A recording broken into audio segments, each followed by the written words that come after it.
You ask Tiger to solve. This deals with linear equations with one unknown. The final result is x equals 10. Let's solve it step by step. Group all constants on the right side of the equation. Add 3 to both sides. Simplify the arithmetic.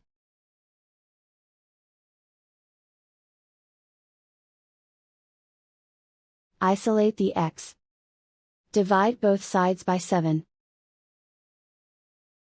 Simplify the fraction. Find the greatest common factor of the numerator and denominator. Factor out and cancel the greatest common factor. And so the final result is x equals 10.